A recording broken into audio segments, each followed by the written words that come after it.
words, that play seemed to have a potential disaster written all over it from the start. I mean, wasn't that a tough spot on the field to make that call? You're inviting defensive linemen and linebackers to get pressure. So if one of them sniffs this out, you're definitely in danger, and this time it costs them 2 points. And they're going to start this drive in pretty good shape as they get it up past the 30.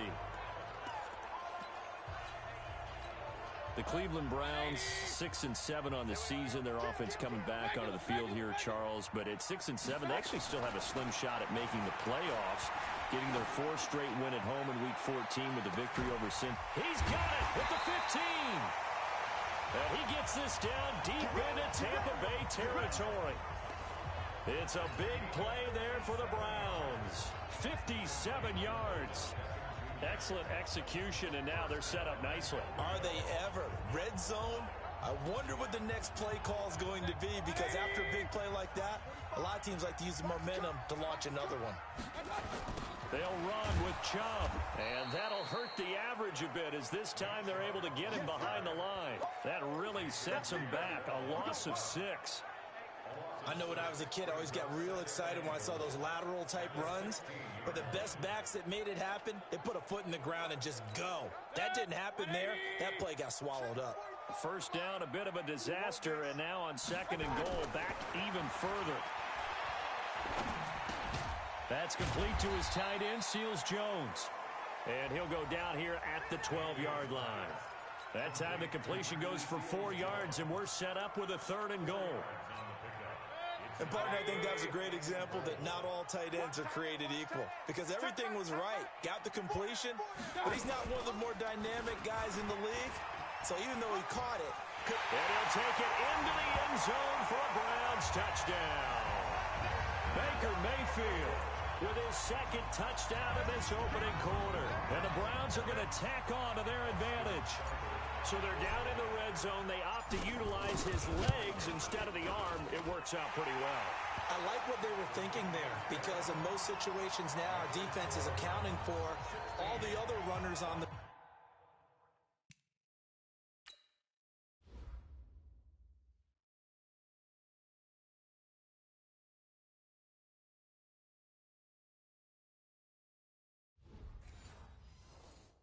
field, and of course for pass plays. But the quarterback position, oftentimes it is unaccounted for. Offense coordinator felt it, dialed it right out. Inside the red zone, is this something teams should maybe, depending on the quarterback, do more often? Definitely. If you've got a quarterback who can actually move it with his legs, that's an extra option and an extra weapon for you. I think they should utilize it more often.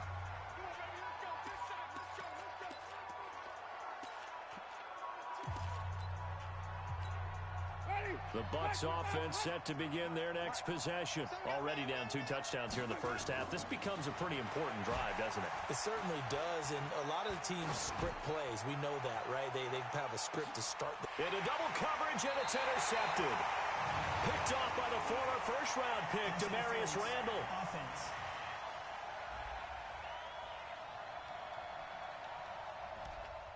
Looked like some hands both ways. They got it on the offense. And sometimes there's a fine line between being the receiver and the DB, and he knocked that one away. Might have caused an incompletion that could have been an interception. And here's a good way to kick off a drive, complete over the middle. Mike Evans, he's going to go. 20, 10, touchdown, Tampa Bay. Mike Evans, 91 yards, as his guys are on the board here in this first quarter. They were already down 2 scores early. They needed something to try to stem that tide, and that certainly qualifies. A big play to get them in the end zone. It qualifies indeed, because let's face it, they don't get something done on this drive, turn it back over, this game could be 88 and out the gate early. What? 88 and out the gate? Yeah. What's that? Well, listen, I used to hear my old man talk about it. Usually meant that thing's done. Oh, well, now that they got the touchdown, it's not 88 and out the gate. We still got a good game going ahead of us. That's fielded in the end zone. And he will be brought down here at about the 17-yard line.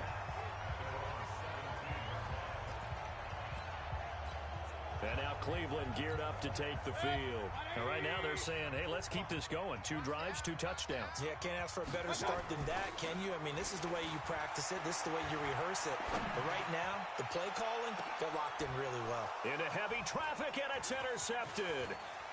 Picked off at the 39. And he's able to get it back to the 41-yard line. When you're in man coverage, you have help over the top, you become a much more confident defender. Trail the receiver and know that someone over the top can make a play, and that's exactly what happened here. The free safety coming up with the interception. Oh, he's thinking end zone for Evans, and that is incomplete. Took a shot there on first down, but he couldn't reel it in. Well, you got a receiver here who's got one touchdown already in this first quarter, and they were trying to double his pleasure there, wanting to continue to go to the guys already gotten into the end zone. But good coverage to make sure that this time it fell incomplete. Airing this one out for Evans, and that will be incomplete. Tried to dial up the long one way out there, but it'll be third down. The turnover put them in great field position. They don't want to squander it with third down coming up. No, not at all. And you know what else you do? You make your defense mad. Yeah. They got you the football, gave you a great opportunity. You got to cash in and get some points.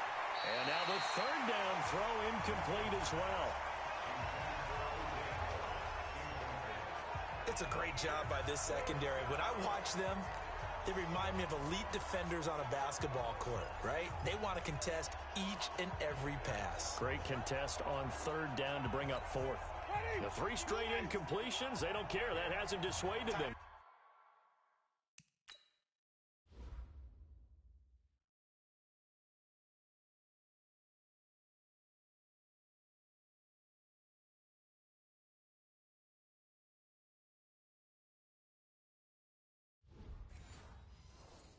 Go for it on fourth. Winston to throw for it on fourth. Airing this one out for it. Got a man. It's caught inside the 10. Touchdown, Tampa Bay. Mike Evans with his second touchdown in this opening quarter, as his guys have cut the lead down to 2. Still first quarter, 2 receiving touchdowns for him. How are they going to slow him down? I think they're thinking about altering their game plan. Whatever they came in with, now maybe you switch a better cover guy to it. Or you make sure you have more people in his general area wherever he lines up to at least try and discourage them from throwing the ball to him. So 2 successful 2-point tries now for them. And you know what it does? It gives you a boost, a huge one for your team because, hey, you're dominating them now. They can't stop you either scoring touchdowns or 2-point conversions. But how about the defense? You don't know what to do at this stage. You can't stop them in any direction. That'll be taken in the end zone. Gets past one man. And he probably should have stayed in the end zone as he'll muster a return up to only the 14-yard line. Well, conventional football 101, tells us if you don't get it back to the 20-yard line on a kickoff return, that's a disappointment. But some of these teams, special teams coaches, with approval by the head coach, they give them full authority to go ahead and bring it out and try to be aggressive, almost what we call the green light, red light theory. Green light means go, red light means stop. Looks like he had green on that play. Now Mayfield lost the football.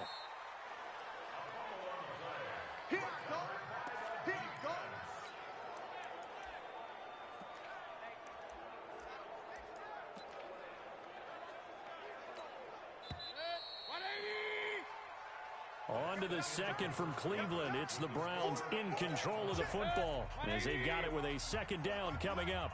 On to the second from Cleveland. It's the Browns in control of the football as they've got it with a second down coming up. He's going to rifle one deep left side. Into heavy traffic, and it's intercepted.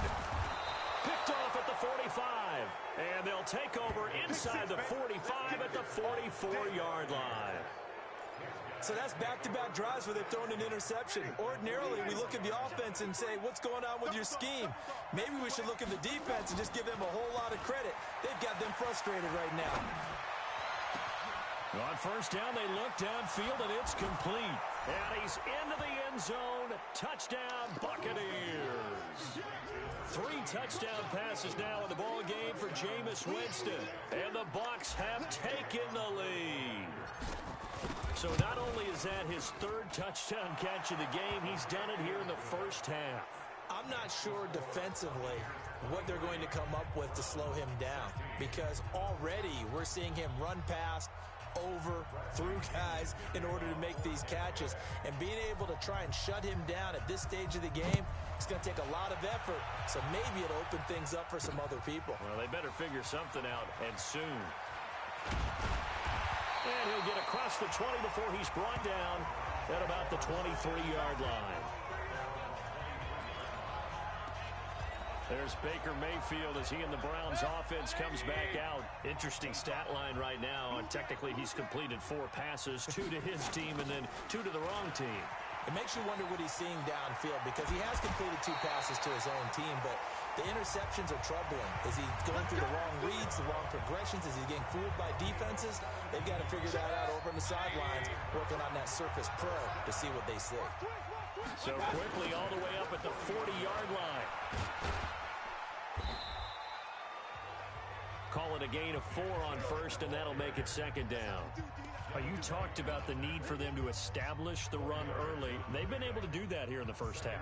And that means that the whole offense has adopted that attitude and that persona. We're going to take care of this young quarterback. Let's all get together and run it and take the pressure off.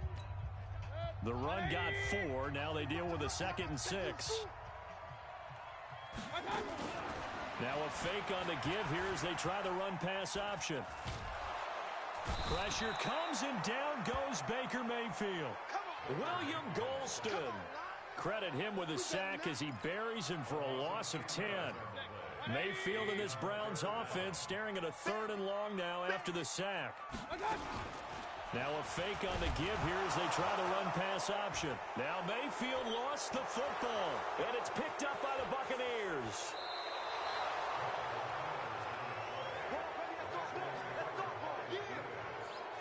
Well, that's a down and distance coaches always talk about trying to avoid, isn't it? I mean, that's 3rd and long, and you just know they're pinning their ears back and coming after him, sometimes even with extra pressure. And he knew that. I mean, he knew they were coming. He just fumbled it. Yeah, he knew it. The offensive line knew it. Everyone did, yet the pressure was still there, and he ended up coughing it up. That's a really alert defense there because they saw the heavy look come in from the offense, countered it with extra linebackers who brought a little bit of speed and heft, and able to really make a big-time play for their defense.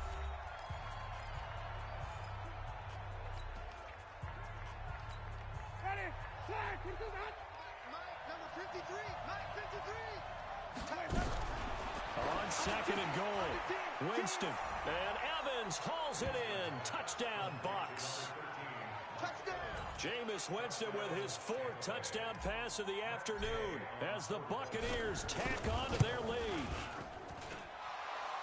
A lot of people might call this backyard football. Sometimes just understanding who you've got out wide and who you're going to throw it to.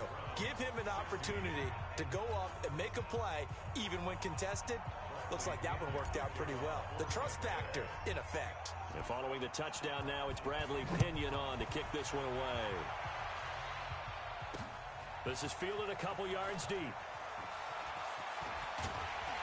And all that worked, but he stopped where he ultimately would have been, and he's simply taken a knee, and that's the 25-yard line. The offense trots back out there. Let's turn our focus now to Nick Chubb. Now, he's having himself a little bit of a banner game. His team right now, though, losing. Needs a little bit of help, And for the 3rd time here in this half, it's intercepted. Picked off by Levante David, and he will score.